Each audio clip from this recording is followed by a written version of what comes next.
Hi everyone, welcome to my YouTube channel Lucky's Kitchen. নমস্কাৰ মই লাকিয়া আপোনালোক সকলোকে মোৰ Lucky's Kitchenলৈ স্বাগতম জনাইছো। অতি সহজতে ঘৰতে পোৱা কেইবিধমান সামগ্ৰীয়ে আজি মই এই ৰেচিপিটো বনাবলৈ লৈছো। ৰেচিপিটো হৈছে কেৰামেল ব্ৰেড পুডিং। এই কেৰামেল ব্ৰেড পুডিংটো বনাবলৈ একেবাৰে সহজ কিন্তু খাবলৈ বহুত টেষ্টি। আহকচোন এতিয়া এই ৰেচিপিটো বনাবলৈ আৰম্ভ কৰো। কেৰামেল ব্ৰেড পুডিং বনাবৰ বাবে মই সামগ্ৰী লৈছোঁ ব্ৰেড 4 পিচ, 2টা আন্দা, চেনি, গাখীৰ আৰু vanilla essence. Caramel bread pudding বনাবৰ বাবে গেছটো অন কৰি মই গেছত এখন কেৰাহী পাতি দিছোঁ আৰু তাতে মই আধা লিটাৰ গাখীৰ ঢালি এইখিনি গৰম হ'বৰ বাবে অলপ সময় ৰাখি দিছোঁ। গাখীৰখিনি গৰম হোৱালৈকে মই ব্ৰেড কেইপিচ কাটিবলৈ লৈছোঁ। ব্ৰেডখিনি কাটিবলৈ মই প্ৰথমে 2 পিচ ব্ৰেড লৈছোঁ আৰু এনেদৰে ব্ৰেডৰ সাইডকেইটা কাটি টুকুৰা টুকুৰ কৰি লৈছোঁ।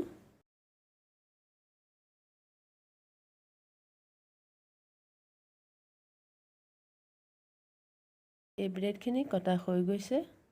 এই কাটি লোৱা ব্ৰেডখিনি এটা মিক্সিং জাৰত ভৰাই তাতে আধা কাপ গাখীৰ ঢালি এইখিনি ব্লেন্ড কৰি লৈছোঁ। এইফালে গাখীৰখিনি গৰম হোৱাত ইয়াতে গোল হাতাৰে 2 হাতা চেনি মিলাই দিছোঁ। আপোনালোকে আপোনালোকৰ সোৱাদ অনুযায়ী চেনিটো মিলাই ল'ব।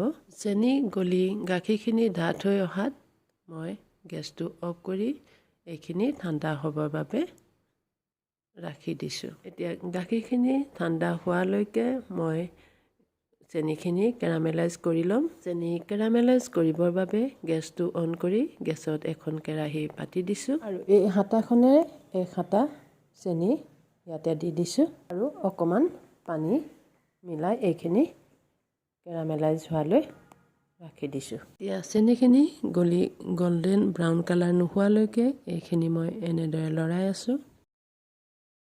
এইখিনি এতিয়া গোল্ডেন ব্ৰাউন কালাৰ হৈ গৈছে আৰু মই এতিয়া এখন এনেকুৱা টিফিন বাটিত এইখিনি কাঢ়ি চাৰিওফালে স্প্ৰেড কৰি দিছোঁ। এতিয়া এইফালে গাখীৰ ঠাণ্ডা হোৱাত ইয়াতে মই পিচি লোৱা ব্ৰেডখিনি মিলাই দিছোঁ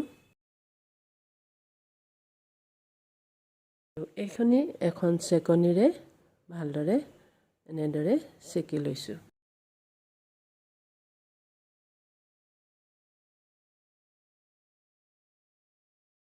এটা বাউলত 2টা আন্দা ভাঙি লৈছোঁ। এটা বাউলত আন্দা 2টা ভাঙি ভালদৰে ফেটি লৈছোঁ। লোৱা আন্দাখিনি ব্ৰেড আৰু গাখীৰৰ মিশ্ৰণখিনিত মিলাই দিছোঁ। এবাৰ ভালদৰে মিক্স কৰি ইয়াতে এচামুচ ভেনিলা এসেন্স মিলাই দিছোঁ। এতিয়া এই মিশ্ৰণখিনি আগতে সজাই ৰখা টিফিন বাটিটোত ঢালি দিছোঁ। এখন ফইল পেপাৰে তলফালৰ পৰা পানী নোসোমাবৰ বাবে ভালদৰে ঢাকি দিছোঁ।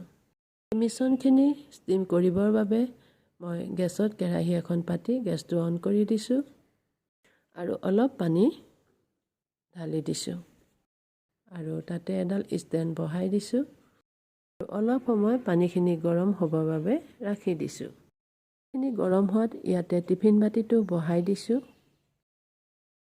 আৰু 40 মিনিট সময়ৰ বাবে ষ্টিম হ'বলৈ ৰাখি দিছোঁ। এতিয়া 40 মিনিট সময় হৈ গৈছে আৰু মই গেছটো অফ কৰি অলপ সময় ঠাণ্ডা হ'বৰ বাবে ৰাখি দিছোঁ।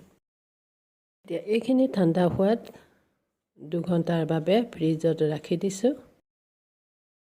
ফ্ৰিজত ৰখাৰ পিছত এইখিনি মই উলিয়াই আনিছোঁ আৰু এখন চাকুৰে ছাইডটো কাটি এনেদৰে এৰুৱাই লৈছোঁ আৰু এখন প্লেটত এনেদৰে উলিয়াই ল'লোঁ। কেৰামেল ব্ৰেড পুডিং কি ধুনীয়া হৈছে। এনেদৰে ঘৰতে আপোনালোকেও কেৰামেল ব্ৰেড পুডিং বনাই খাবচোন আৰু কেতিয়াবা আলহী আহিলে বনাই খুৱাবচোন। ভিডিঅ'টো চাই কেনে পালে? যদি ভাল পালে লাইক, শ্বেয়াৰ আৰু কমেণ্ট কৰিবলৈ নাপাহৰিব। আৰু যিসকল ভিউৱাৰ্ছে মোৰ চেনেলটো প্ৰথমবাৰ চাইছে তেখেতসকলে মোৰ চেনেলটো প্লিজ ছাবস্ক্ৰাইব কৰি দিব আৰু ওচৰতে থকা বেল আইকনটো প্ৰেছ কৰি দিব। ভিডিঅ'টো চোৱাৰ বাবে বহুত বহুত ধন্যবাদ। শুভৰাত্ৰি।